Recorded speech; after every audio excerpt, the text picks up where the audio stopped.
बाळा, जरा थांब आता. हा तुझ्या विचारांचा प्रवास इथेच थांबव आणि क्षणभर शांत चित्तेने विचार कर. आज तुझी भक्ती, जी माझ्यावरती तू मनापासून करत आहेस, त्या भक्तीची शपथ आहे तुला. तू मला गुरु मानला आहेस ना? या गुरुची शपथ आहे तुला. या गुरुच्या चरणांची शपथ आहे तुला. मी आज जो तुला संदेश देणार आहे, तो तू शेवटपर्यंत ऐक. कारण त्याच्यामुळे तुझ्या मनात खूप मोठा बदल घडणार आहे. तुझ्या विचारांची चक्र, तुझ्या मनात चाललेला गोंधळ हे सगळं काही थांबणार आहे.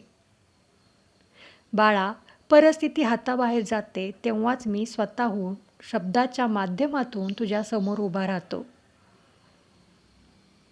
तुला असं वाटतंय की अचानक चारी बाजूनी माझा कोंडमारा झालाय. ज्या मार्गाने माझी प्रगती होणार होती तिथेच अचानकपणे समस्यांची, अडचणींची भिंत उभा राहिली आहे. हा केवळ बाळा योगायोग नाही. हा तुझ्या नशिबाचा प्रवास आहे. आणि तुझ्या नशिबाच्या प्रवासात जेव्हा मोठं वळण येणार असतं, तेव्हा अशा अडचणी निर्माण होत असतात. आणि आजूबाजूची सगळी परिस्थिती आपल्याला आपल्या विरुद्ध वाटायला लागते. जणू कोणी आपल्या विरुद्ध षडयंत्रच करत आहे, जे प्रत्येक आपल्या कार्यामध्ये बाधा आणत आहे.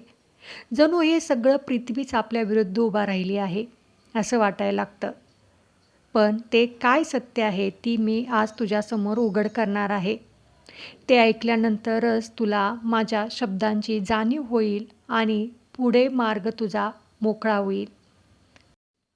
जेव्हा अशी परिस्थिती निर्माण होते, तेव्हा आपण विचार करतो, हे असं का होतंय?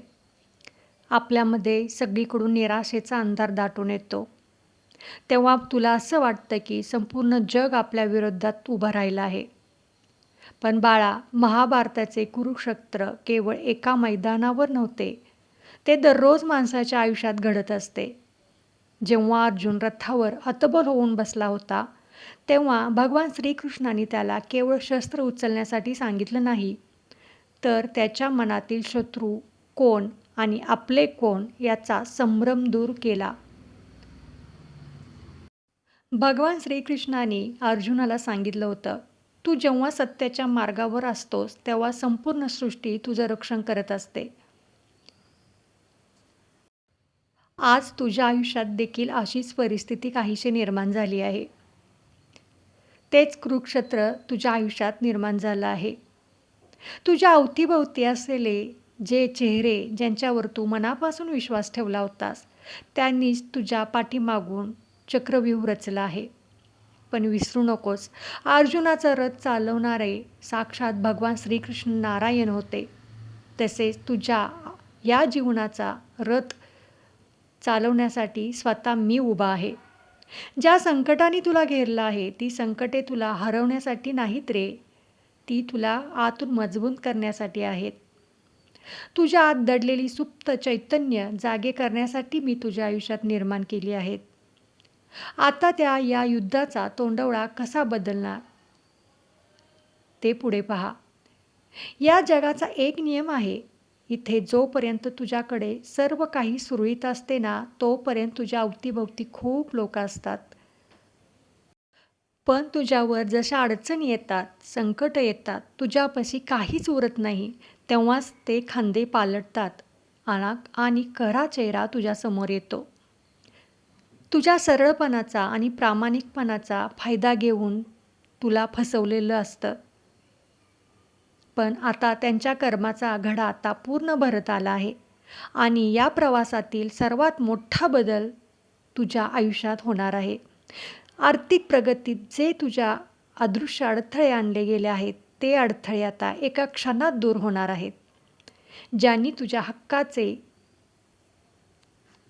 हिरावून घेण्याचा प्रयत्न केला आहे, त्यांना आता त्यांच्या कर्माचं फळ भोगण्याची वेळ आली आहे. मी तुझ्या वास्तूभोवती आणि तुझ्या अस्तित्वाभोवती माझे असे अभेद्य वज्रकवच उभे केले आहे, ज्यामुळे तुझ्या आयुष्यात येणारी नकारात्मकता तुझ्यापासून दूर जाईल आणि कपटी बुद्धी या कवचाचा भेद कधीच करू शकणार नाही. आता काळ बदलत आहे आणि न्याय देखील सुरू झाला आहे. आता मनातील तुझ्या संशयाचं वादळ, काळजीचं वादळ कायमचं उकळून फेकून दे. जेव्हा वारा जोरात वाहतो ना, तेव्हा झाडाची वाळलेली पाने गळून पडतात. तसंच जेव्हा तुझ्या मनात विचारांचं काहूर माजतं, तेव्हा तुझ्या मनातील भीती, चिंता ही उडून जाण्याची आता वेळ आली आहे. कपटी माणसं कायमची दूर होत आहेत. हाच मोठा चमत्कार आहे इथून पुढे तुझ्या मार्गातला. आणि तुझा मार्ग अत्यंत सुकर आणि वेगवान असणार आहे. तुझी सगळी काही रखडलेली कामं असतील, धन आणि मानसिक शांतता या सर्व गोष्टी आता दुप्पट वेगाने तुझ्याकडे परत येणार आहेत. ज्यांनी तुझी परीक्षा घेण्याचा प्रयत्न केला तेच आता तुझा या बदल्यात उत्कर्ष पाहून थक्क होतील. कारण हाच निसर्गाचा नियम आहे. बाळा, जो पेरतो त्यालाच कापणी करावी लागते. तू आजपर्यंत फक्त धीर आणि भक्ती पेरत आला आहेस. मग आता सुखाची पीक घेण्याची वेळ तुझ्यावरती आली आहे. हे माझं तुला वचन आहे, जे तुला पूर्णपणे मुक्त करेल.